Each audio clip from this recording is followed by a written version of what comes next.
Selamat sore semua. Senang sekali rasanya saya Daniel Pesah bisa menjumpai teman-teman mahasiswa STBI dan juga Bapak dan Ibu dosen melalui renungan mahasiswa. Pertama-tama saya ucapkan terima kasih untuk teman-teman bagian BAAK, terutama Saudara Yesaya dan juga Saudara Christian Bayu yang sudah memberikan kesempatan untuk saya membagikan sebuah renungan bagi sekolah kita, bagi kampus kita tercinta.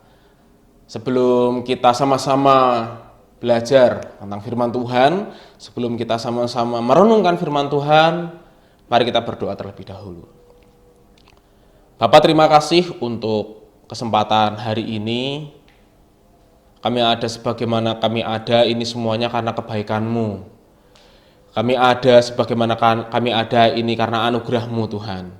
Kami percaya Engkau memperlengkapi kami, anak-anak-Mu yang Engkau kasihi, dimanapun kami berada, meskipun kami sedang menjalani studi kami, Engkau memperlengkapi kami, Engkau mengasah kemampuan kami untuk kami menjadi pemberita firman-Mu. Pada kesempatan yang berbahagia ini Tuhan, kami mau belajar tentang firman-Mu. Kami percaya Roh Kudus Engkau menuntun kami, membimbing kami untuk kami dapat mengenal siapa Tuhan yang kami sembah.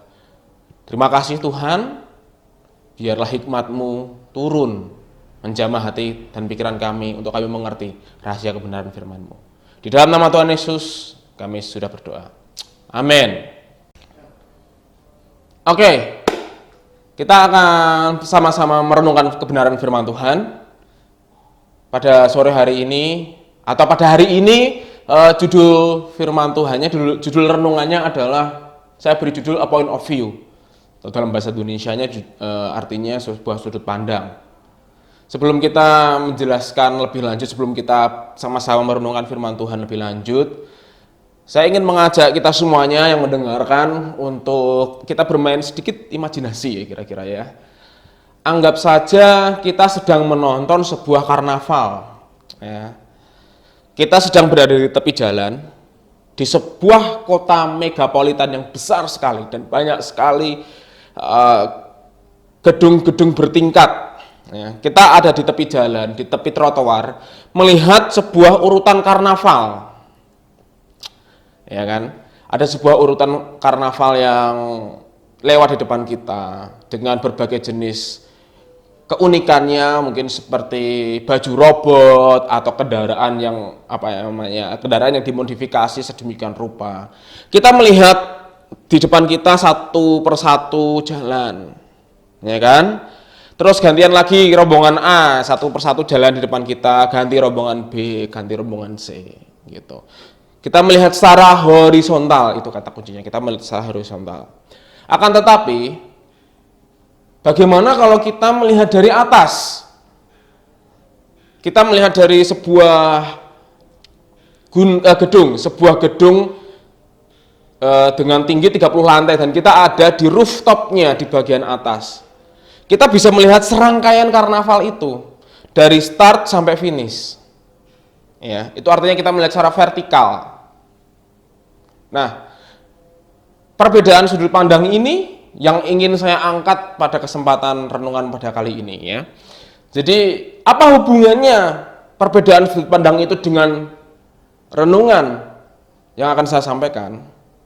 Jadi begini, teman-teman yang dikasihi Tuhan, kalau kita perhatikan Injil Markus 8 ayat 27 sampai pasal 9 ayat 13, ada sebuah pembicaraan yang menarik antara Petrus dengan Yesus. Ya. Sebuah pembicaraan yang cukup intens antara mereka berdua.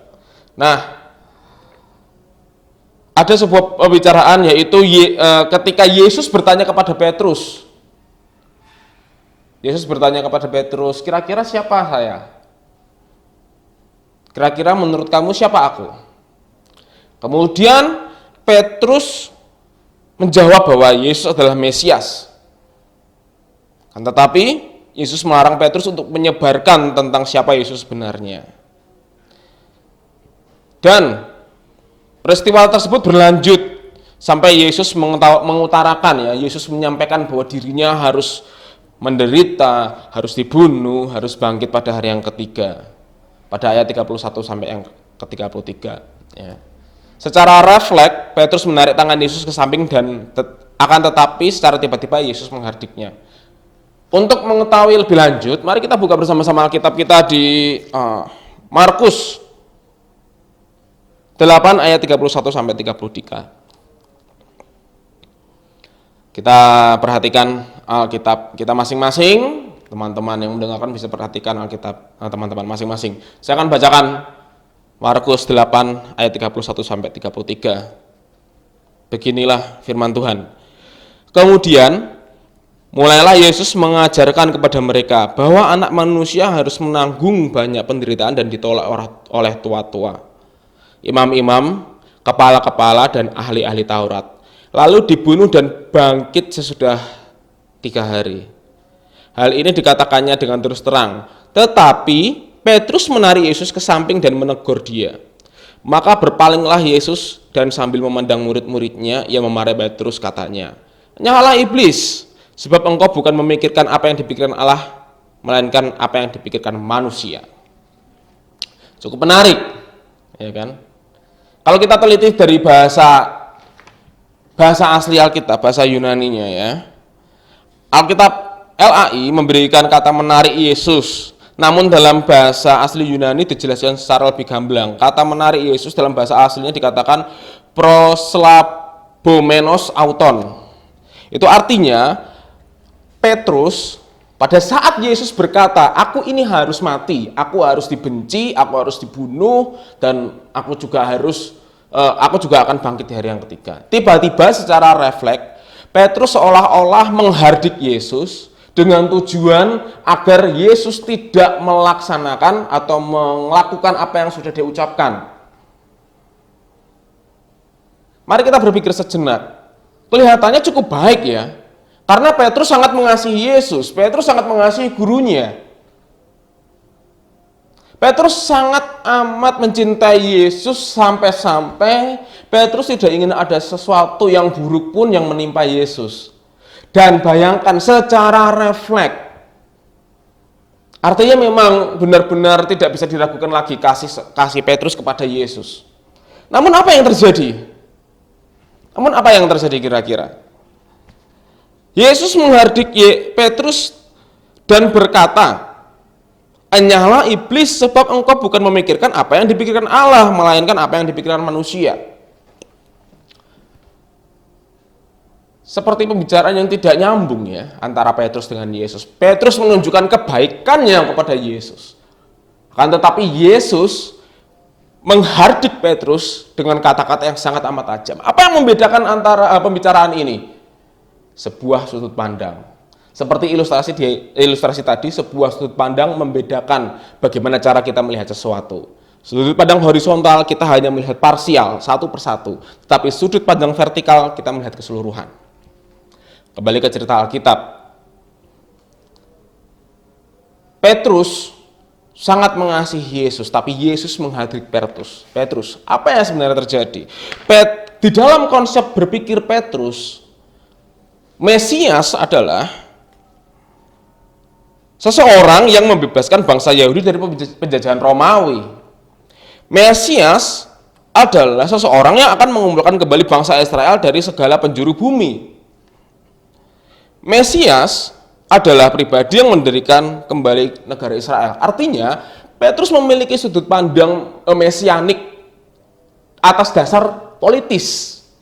Kita tahu backgroundnya memang bangsa Yahudi sedang dijajah Roma. Bangsa Yahudi menderita.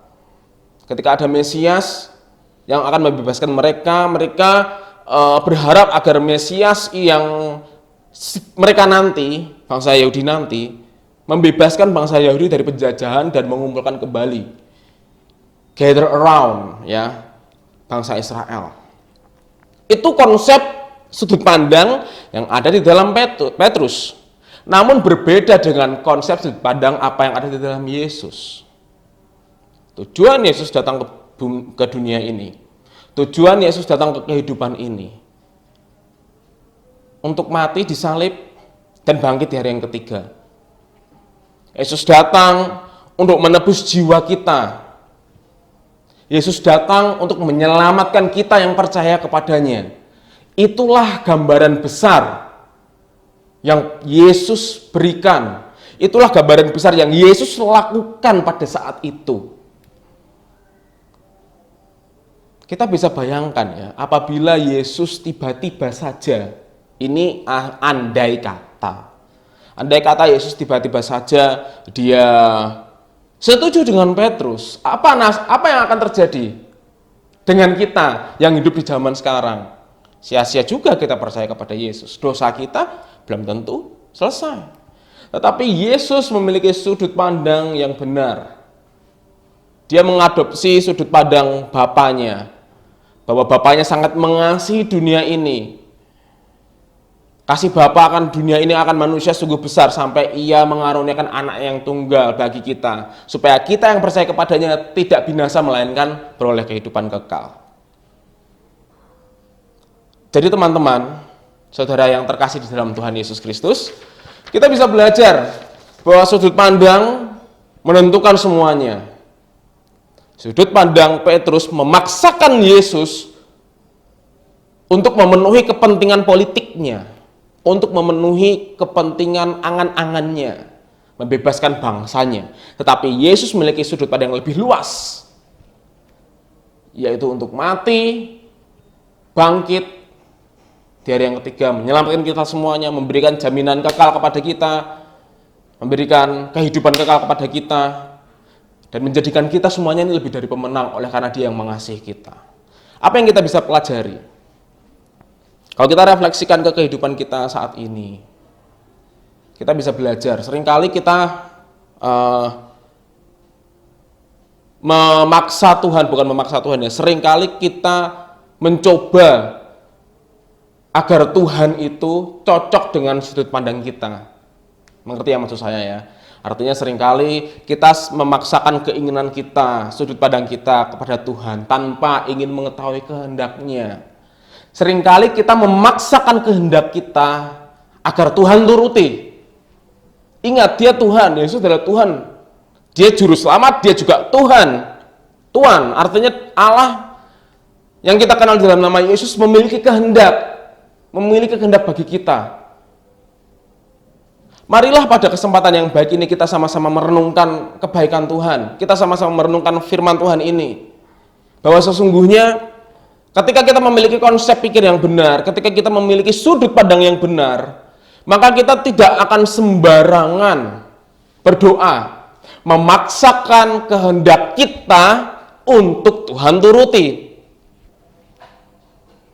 Ini sedikit bercanda ya. Kalau kita nonton Doraemon ya, lagu soundtracknya kan berkata, aku ingin begini, aku ingin begitu, ingin ini, ingin itu, banyak sekali. Tapi sorry tuh, saya Tuhan bukan Doraemon. Ini bercanda. Tapi make sense juga. Tuhan bukanlah pemenuh keinginan kita. Kita yang harus menyesuaikan diri dengan sudut pandangnya. Kita yang harus menyesuaikan diri dengan kehendak Tuhan. Tetapi ada kabar baik, ada kabar yang sangat amat baik. Kalau kita lihat ya, di Yeremia 29 ayat 11, kita mau mengenal kehendak Tuhan bagi masa depan kita. Mari kita buka bersama-sama Yeremia 29 ayat 11. Oke, beginilah firman Tuhan. Sebab aku ini mengetahui rancangan-rancangan apa yang padaku mengenai kamu. Demikianlah firman Tuhan, yaitu rancangan damai sejahtera dan bukan rancangan kecelakaan, untuk memberikan kepadamu hari depan yang penuh harapan. Artinya, sudut pandang Tuhan yang terbaik itu selalu terbaik bagi kita, tapi sudut pandang kita yang terbaik belum tentu terbaik buat Tuhan. Pada kesempatan yang baik ini, kita sebagai orang percaya, tugas kita menggali kebenaran firman Tuhan. Kita melihat kehendak Tuhan bagi kehidupan kita melalui firman-Nya. Semakin kita menggali kebenaran firman Tuhan, semakin kita menghidupi firman Tuhan, maka kita akan mengenal bahwa Dia adalah Allah yang memiliki kehendak. Dan kehendaknya selalu baik bagi kita sesuai dengan Yeremia 29 ayat 11. Oleh karena itu teman-teman yang dikasihi Tuhan, saudara semua yang dikasihi Tuhan, pada kesempatan yang baik ini mari kita tanggalkan ego kita tanggalkan kehendak, kemauan kita sendiri. Seringkali kita semau sendiri, tetapi pada kesempatan yang baik ini marilah kita belajar bersama-sama mengenal Tuhan, mengenal Dia, melihat segala sesuatu dari sudut pandangnya, dan tetap percayai bahwa rancangannya, sudut pandangnya adalah rancangan dan rencana yang baik bagi kita, yang mendatangkan damai sejahtera bagi kita, dan bukan rancangan kecelakaan. Agar semuanya terpujilah Tuhan. Agar ketika kita mengalami kebaikan Tuhan, hanyalah nama Tuhan yang dipermuliakan. Dan biarlah firman ini menjadi kekuatan bagi kita semuanya, mengingatkan kita bahwa kita memiliki Allah yang besar, kita memiliki Allah di mana kita tunduk, mendedikasikan kehidupan kita bagi kemuliaan nama Tuhan. Amin. Mari kita berdoa.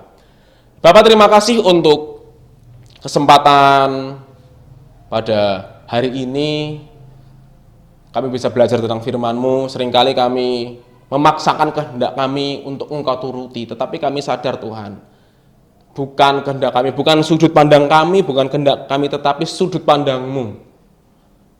Biarlah kehendak-Mu saja Tuhan, biarlah sudut pandang-Mu atas kehidupan kamilah yang terjadi.